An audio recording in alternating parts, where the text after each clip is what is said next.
Hey there, fellow classic comic collectors. As always, I'm Scott Harris King, and today I'm really excited to bring you two more new store visits. Now, those of you who have watched my previous videos know that I've been going around to all the comic book stores in the area, and there's dozens of comic book stores within just an hour, hour and a half of me, like dozens of them. I've been restricting myself just to Massachusetts because of the pandemic. And there are a lot of comic book stores that are just over the border, a lot in northern Rhode Island and the Providence area, and there's a lot in southern New Hampshire as well. I haven't been going to those, but we're going to change that today because over the 4th of July weekend, my wife and I went just over the border to the little sleepy beach town of Hampton, New Hampshire. And the sleepy beach town, it's actually filled with people from New Hampshire that are coming there to go to the beach. But there are a bunch of comic book stores there. There's actually two in Hampton itself, and there's two nearby. We weren't able to get to the ones that were just outside of town, but we did get to the ones in Hampton Beach. One caveat, and I apologize, I was not able to record inside either of them because of the 4th of July weekend.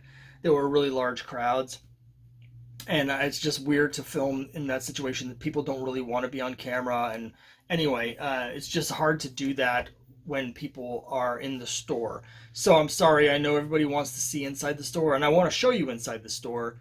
Just logistically, it's a lot of times not really possible for me to do that. But got to two stores, and we'll be going over both of them today. The first store that we're going to be talking about is called Miller's Comics, Cards, Collectibles, and Toys. And the second one is called Chris's Comics. Now, Miller's is on the north end of Hampton Beach, or Hampton, New Hampshire, and it's a really cool store. It's a little bit off the main road in one of those like little shopping plazas. And typically I'm not a huge fan. Actually, they both are, and I'm not typically a huge fan of shopping plaza comic book stores, but both really good. This place in particular, really clean, had a really interesting layout, everything very organized.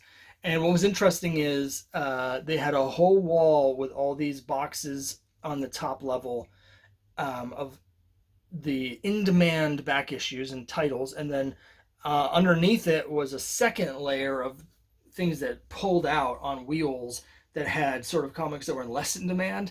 What I'm laughing about is all the Marvels were on the top, all the DCs were on the bottom. So it's the first time I've really seen that. I mean, I've seen a lot of stores have that similar setup where they have the big publishers on top and like the undergrounds and stuff in the bottom.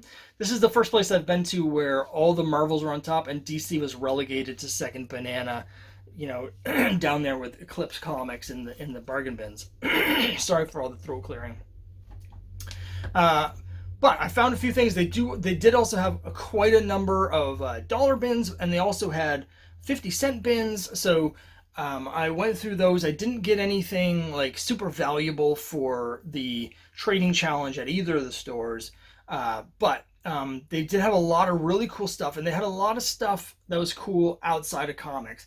I'm also hesitant whenever I see something that's like comics, cards, toys. I'm like, yeah, are they really gonna have like a focus on comics?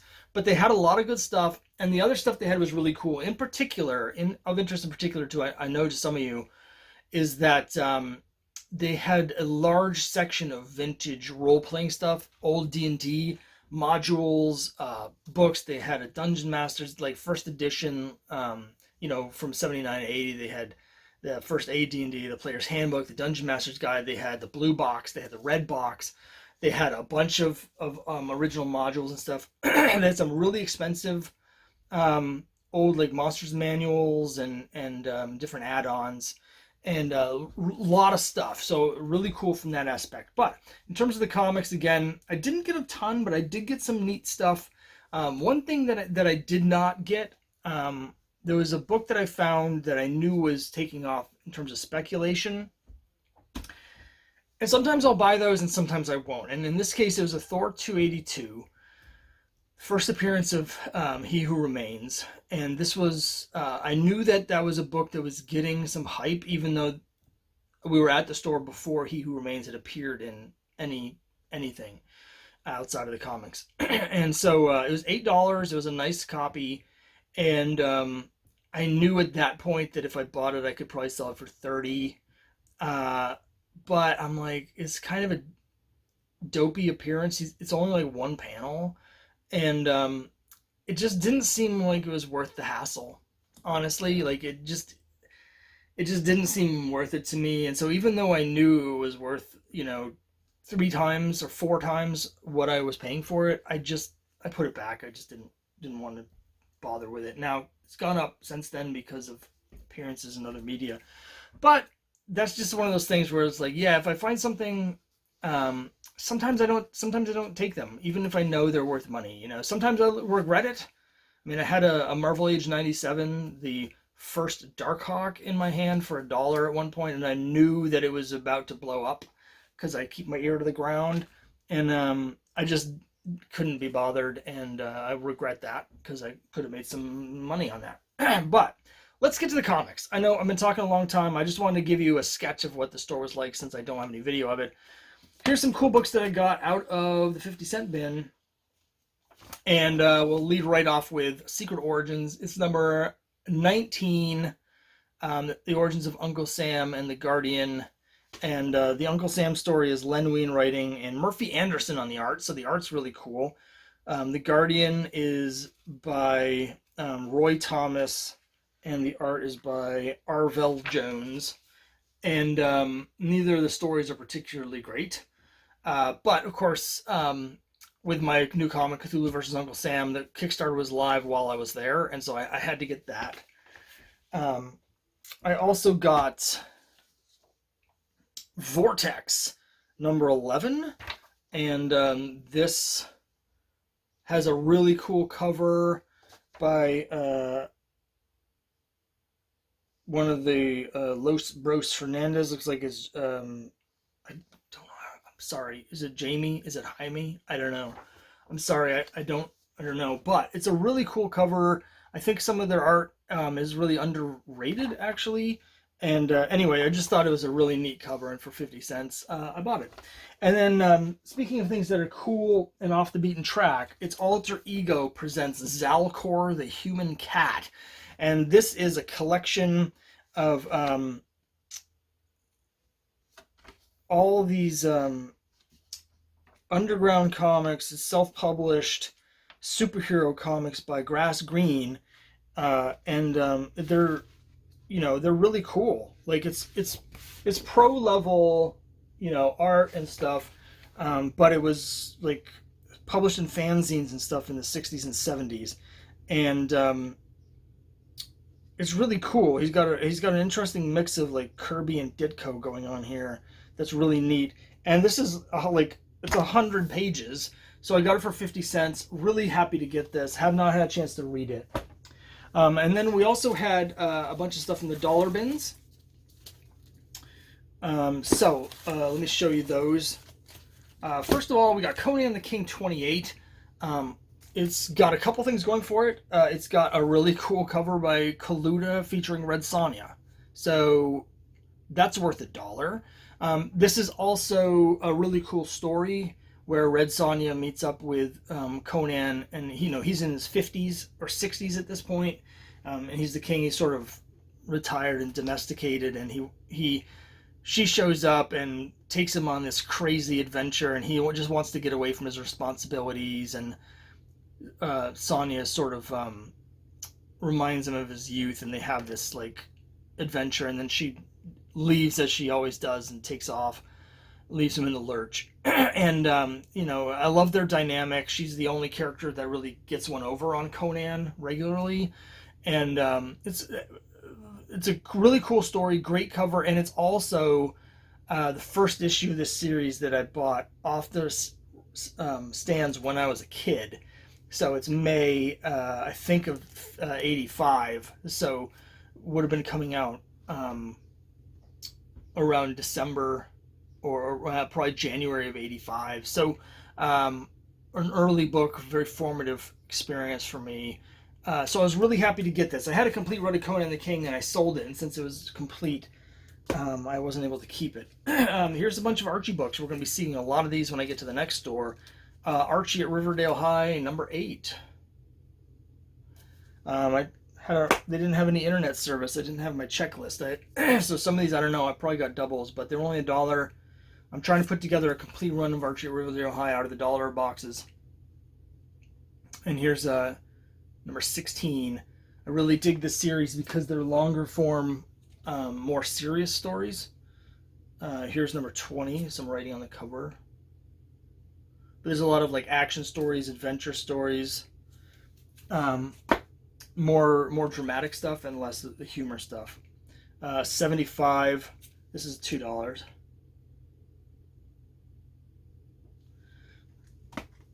$86. Towards the end here, like we get to hear, they start having gag covers. The content is more or less the same from what I remember. 88, where they have the pennant logo. Some of these can be a little pricey. I mean, not very, but a little bit, but only to the right people, because Cheryl Blossom appears in some of these issues in around, you know, between like issues, I don't know, 95 and 105, during the brief window in the early 80s where she was a supporting character across a lot of the comics. And we also have Giant Series Magazine 586 with a Riverdale High story. I also got a bunch of these out of the dollar bins, and I've seen these before. I knew what they were, but I've never seen them in person. I've only seen them like if you watch Metarog's videos.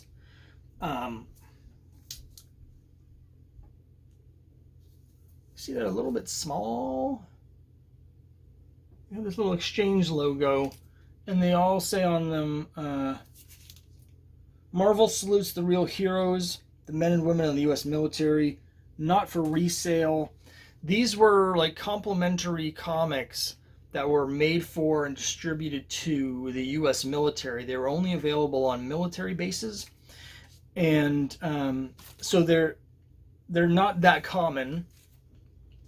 And this series actually ran for a number of years. So here's number 14. So the numbering continues, but the comic itself changes, because here's number 16, and it's an issue of Thor, and 17 is Captain America. So there's a bunch of these. I've never seen them in person, and they're only $1 each. So I bought a bunch of them. Neat stuff. And then my big splurge, I spent $5 for a mid-grade copy of X-Men 184. A book I've owned a number of times because I put together a long run of X-Men like 4 different times, but now I'm kind of done with X-Men. So why did I buy this? I'm a huge fan of Forge. Forge is probably my favorite member of the X-Men.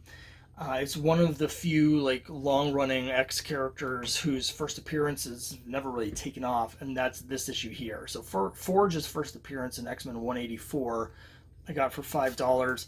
It's a book that I'm going to be keeping my eye out for. Again, this is only a mid-grade copy.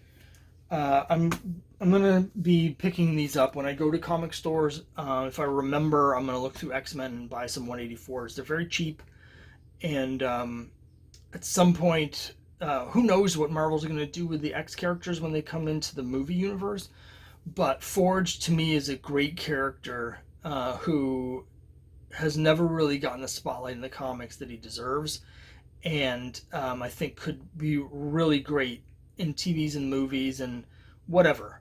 So anyway, it just seems really cheap to me for an important member of the X-Men for first appearance, so I picked that up. So anyway, that was it for that first store. Great store, really clean, really organized, really nice people, good prices. Then I ended up going a few days later to Chris's. And Chris's is huge, and they have tons and tons of stuff. It's hard to even explain the organization without going there, but they have some rows of boxes that are like their 60s and 70s older stuff set aside. Then they have their back issues, which is mostly 80s to modern.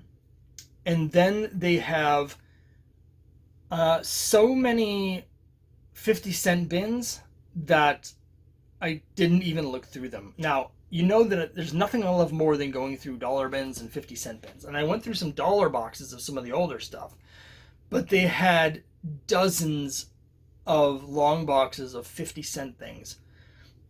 organized like the other places. Top is Marvel and DC big books. Underneath are some of the lesser, like indie books.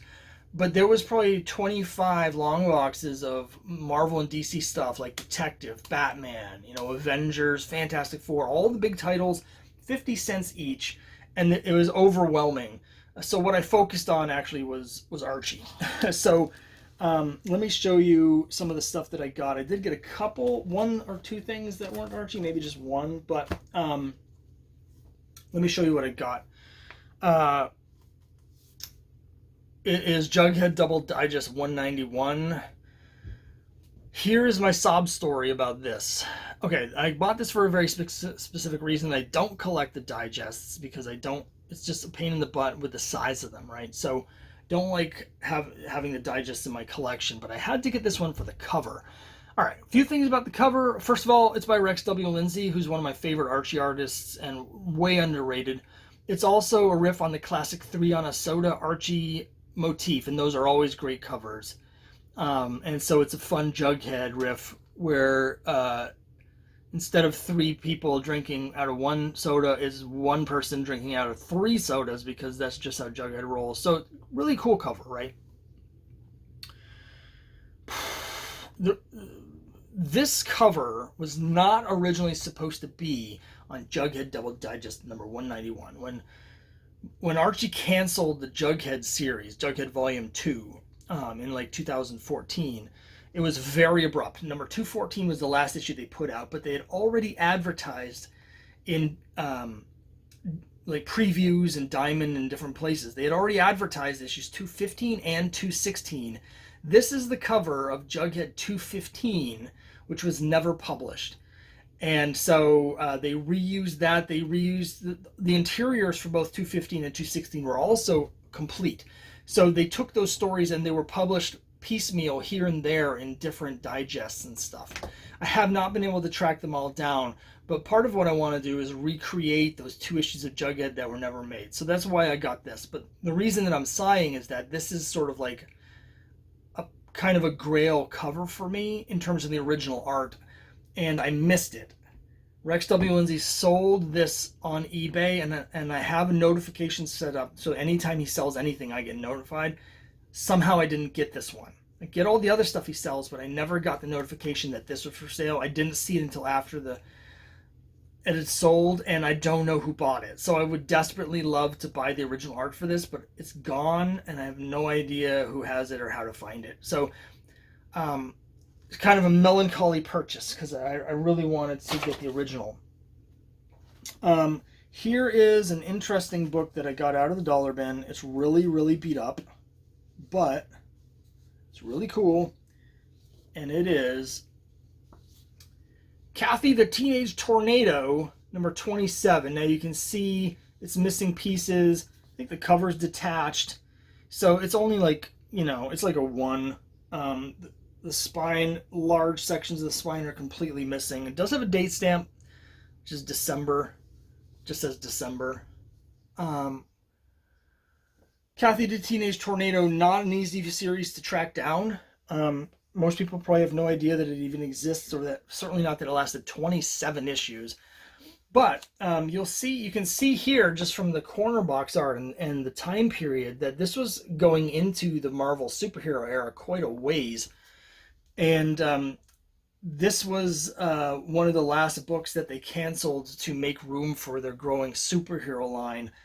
I don't remember exactly what replaced this on the schedule, but it might have been Daredevil.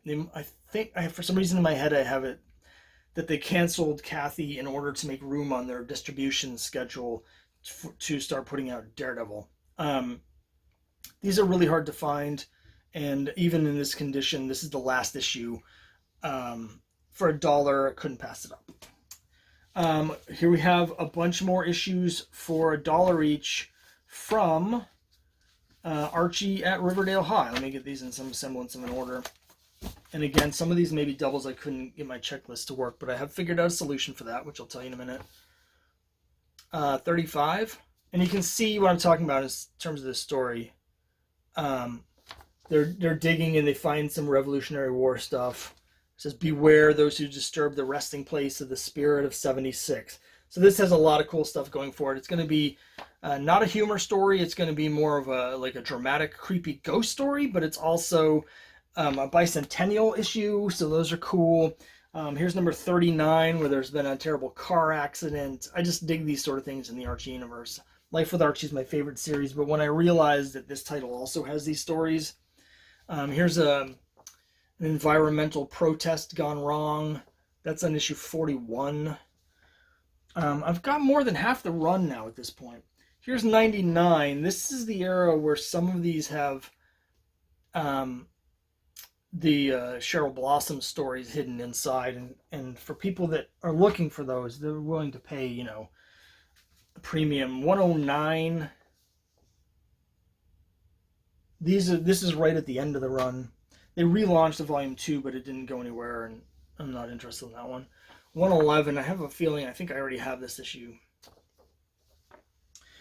Here's some old stuff, some old issues of Archie. Speaking of books I think I already have, but I couldn't pass it up at this price just in case. It was $10, and it's Archie number 66. And this is from January, February. Oh, it doesn't say the year. Sometimes they do, but it's pre-code, as you can see. And then I also got for $10 Archie 71, which I'm pretty sure I don't have. I think I might have 66 already, but not 71. And this is getting towards the code. Can you spot the subtle difference here? There's a couple of them. First of all, the one here does not have this seal, the approved reading. That's gone here. I think they're transitioning away from that, but the Comics Code seal is about to appear. The other thing is the numbering, the font. You can see older style here, square numbers here. So they're starting to transition from this classic style into what's going to be the new style. And so by the time you get to around issue 80 or so, it's got a more modern, like sort of mid-late 50s style that would continue on the book for a long time. But anyway, 66 for $10 each. They're low grade, but these are books I normally expect to pay 15 to 20 for in low grade. And so even though I think I already have a nicer 66, I had to get it. And I can find some use for that. And then here comes a purchase I almost didn't make because it's so random and it was a lot of money. And I'm going to have to explain myself. I'm sorting these while I'm talking. And that is, I bought an enormous pile of issues of Sabrina the Teenage Witch. And there's a reason for that. Sabrina, of course, she had a series back in the 70s. And there's a cartoon at the time that was popular. Whatever. There was a second Sabrina series that launched when Sabrina got the TV show in the 90s. And that series lasted a long time. But what happened was the show eventually went off the air. And so they were trying to find something interesting to do with the comic to keep the comic going. And they brought in a new creator named Tanya Del Rio in the early 2000s to do a completely different version of Sabrina the Teenage Witch from anything that's ever been done before since. And it's basically a heavily inspired by manga. And here's the first issue of the run, 58. And this story ran from issues 58 all the way to issue 100. It was eventually collected into 4 manga-sized volumes, which I have somewhere. But the original issues, the print run's not very high on these, particularly as the more you go, the lower the print run gets on them. You can see it says up here, Archie Manga Series. And basically the story for these is that Sabrina is in this Harry Potter-esque school for witches and wizards, and there's all this there's romance and, high school stuff, but there's this overarching high fantasy manga inspired plot, and I think it's really cool. And again, these are not easy to find, and they had almost the entire run for cover price. They have all these bins, and in the kids section they just have whatever they have is just all cover price. Now that means that these were $2.25 each basically, There's so many of them that it really added up. So I almost didn't buy these, but I did. So here we are, 58, 63. I realized after the fact some of these are autographed. 64, you can see it's got Tanya Del Rio's signature here. 65. Now here's you can really see what I'm talking about in terms of the Harry Potter influence. We got the creepy wizard here. We got like the teacher lady. We got, you know, the castle. Here she is in her schoolgirl outfit using her magic. So you can see, again, it's a really interesting combination of manga and Harry Potter using Archie characters, which I find appealing. 66.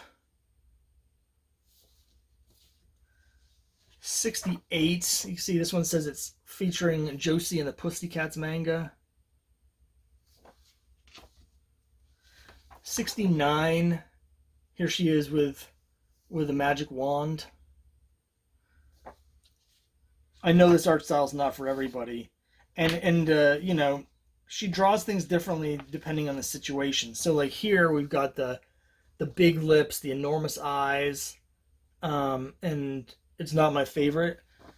But here, like the lips and stuff are way toned down, and it's much more sort of kiddie stuff. And I prefer this, of course. And it sort of goes back and forth depending on what she's trying to do. 71. 72. 73. Not my favorite.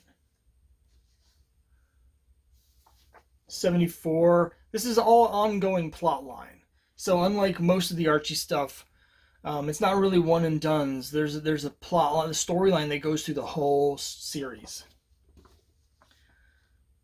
76. We can see like this figure in the back, this creepy figure. 77. That's a cool cover. I like that. 82.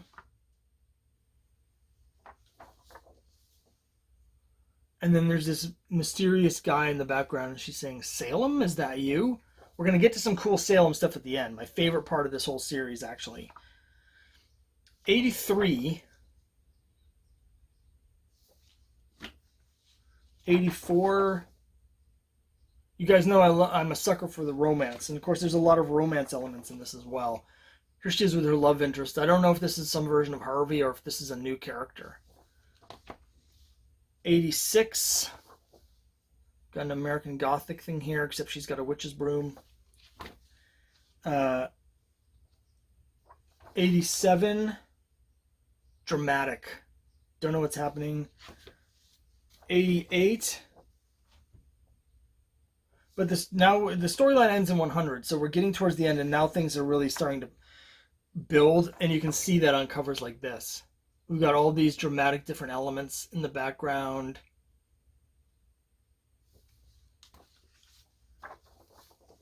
90.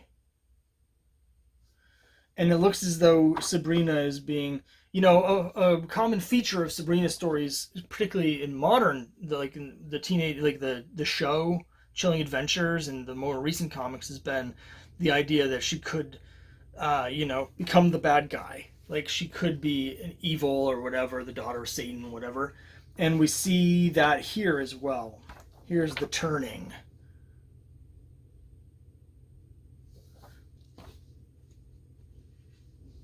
Here's this guy who may or may not be Salem. I don't think so, though, because this guy's clearly evil. He's just broken the horn off of a unicorn. Oh my God, who does that? That's heinous. 95. Now we're getting right towards the end of this big epic. You can see the fantasy elements really coming in more and more and more as we get towards the end. 97. 99, the final battle. And then finally, the last issue of the storyline, the final battle, part 3. Sabrina number 100. Now, I go to a lot of comic stores, and I always look to the Archie section, and I've never seen most of these. I have a few issues already, but I almost never see any of them, much less all of them. Again, the print run was very low. I get the impression that they were printing these basically because they were collecting in the manga. They were trying to make their money off of the manga collections. So I've never seen these. But then we get the end, and these are my favorites. So that story's over, but the series actually ended with issue 104. So there's 4 issues left, right? And that's this here. Sabrina the Teenage Witch presents The Magical Tales of Young Salem. And this story, of course, Salem is Sabrina's cat, the talking cat, right? This story is the origin of Salem. So in these stories, we see Salem as a human being, and we get the story of how he was turned into a cat. This is part 2. Part 3. And then the last issue, part 4. And this is the last issue of the run, 104, and the last of the 4-part Magical Tales of Young Salem. So they're trying out this new thing. I've felt for a long time like this storyline has a ton of potential. I think it's a really cool story. I think it's a really cool look at a character that is really well known in pop culture. And it feels like a story that has something there that can be really built on. These are not that easy to find. I have a couple copies of 101 already, because every time I see it, I buy it. But I've never seen a couple of these. This is the first time I've been able to put the whole run of 4 together, because you just don't get them that often. And so, again, it probably will never be worth anything, and yet, I don't know, there's just that thing in the back of my head that tells me this has potential. Like the idea, the story, the character, and the issue as a collectible. There's something to this, and I've learned over the years to listen to that voice, because a lot of times I'm right. So that's what I got at this store. So that's Chris's. Now there's another Chris's location. I'm pretty sure there's at least one more. I'm positive I've been to a Chris's before. I think it might be in Salem, New Hampshire. Again, right over the border. Not 100%. But those are the 2 stores I visited. Both are really cool in very different ways. If you're into 50-cent bins, the Chris's that's right over the border from Massachusetts in Hampton is just overwhelming, the amount of 50-cent bins. They also have a ton of Archies and kids books for cover price and less. So for me, it was great. They have a ton of other stuff too, but that's where my interests lie. So that's it. That's what I got. Spent a lot of money at Chris's in particular with these $10 Archies and stuff, but really cool books. And anyway, this video's really gone long, but so I appreciate you staying with me. Hopefully you found some of it interesting, and I'll see you next time.